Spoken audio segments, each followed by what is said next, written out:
So mga tol, matapos pong masangkot ni Ryan Garcia sa gulo sa boxing event sa laban ni Tank Davis versus Frank Martin, kung saan nagkarambulan nga po ang kampo niya at kampo ni Caleb Plant. Inabangan siya ni Caleb Plant at sinabuyan ng iniinom niya. Tila bentang-benta po si Ryan Garcia sa kaguluhan dahil sa laban ng kapatid niyang si Sian Garcia nito lang nakalipas na linggo. Nasangkot na naman si Garcia sa gulo.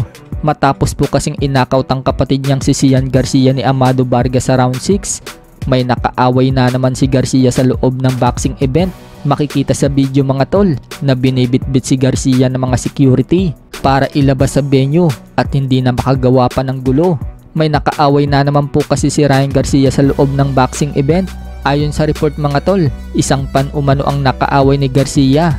Makikita mga tol sa video na binitbit si Garcia ng mga security para ilabas at hindi na makagawa pa ng gulo. Wala nga pong nagawa si Ryan Garcia sa mga malalaking security habang inilalabas siya.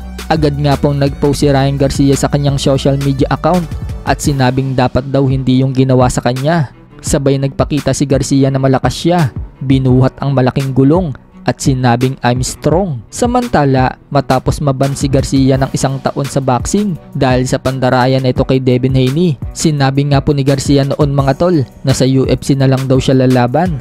At mukhang gusto nga po talagang pasukin ni Garcia ang MMA. Nagpakita kasi ito na nakikipag-wrestling siya at sinabing kailangan umano niya ng coach. Sa kabilang banda naman mga tol, matapos pong maboring ang mga fans sa laban ni Shakur Stevenson kay Artem Harutyunyan nito lang nakalipas na linggo, kung saan hindi pa nga po natatapos ang 12 round ng laban ni Shakur, nag-uuwian na ang mga tao sa venue.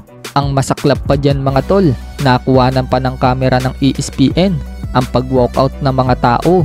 Bukod dyan mga tol, nakuhanan din ng kamera ang matalik na kaibigan ni Shakur Stevenson na si Terence Crawford na nanood upang suportahan si Shakur. Nakatulog sa laban itong si Crawford. So bad trip nga po si Shakur Stevenson mga tol sa ESPN dahil ginawa daw siyang katatawanan. Kinunan pa daw ang mga tao na nagsisiuwian na. Banat pa ni Shakur Stevenson magkano daw kaya ang binayad sa mga tao. At ipinakita pa daw talaga ng ESPN ang pag-walkout na mga ito. Sinagot naman si Shakur Stevenson ng isang pan na mismong nanood sa laban. Sinabihan niya si Shakur mga tol na wala daw nagbayad sa mga tao para lang umalis sa venue. Binubu daw siya ng mga tao dahil napaka-boring daw ng laban niya. Kaya tigil-tigilan daw ni Shakur Stevenson na manisi ng iba. Pero may nagtanggol naman mga tol kay Shakur Stevenson at sinabing kaya daw nagsisiuwian ng mga tao dahil mag-uunahan daw ito sa parking. Magkakaroon daw kasi ng traffic at alam na din daw kasi ng mga fans mga tol na panalo na daw si Shakur Stevenson kahit hindi pa natatapos ang laban. Sa kabilang banda naman mga tol, binunyag nga po ni Shakur Stevenson na tinurn down umano nito ang deal sa kanya ng Top Rank na $15 million para sa 5 laban. So lumalabas nga po dyan mga tol na halos $3 million ang bayad kay Shakur Stevenson kada laban. Pero dahil sa hindi maibigay ng Top Rank ang malaking laban na gusto ni Shakur Stevenson, katulad ng pakikipagtuos kay Lomachenko at Tank Davis, hindi alam ngayon ni Shakur Stevenson kung babalik pa siya ng Top Rank. Dagdag pa ni Shakur, iniiwas daw ni Bob Arum itong si Lomachenko sa kanya. Alam daw kasi nila na dudumunahin lang umano niya itong si Lomachenko.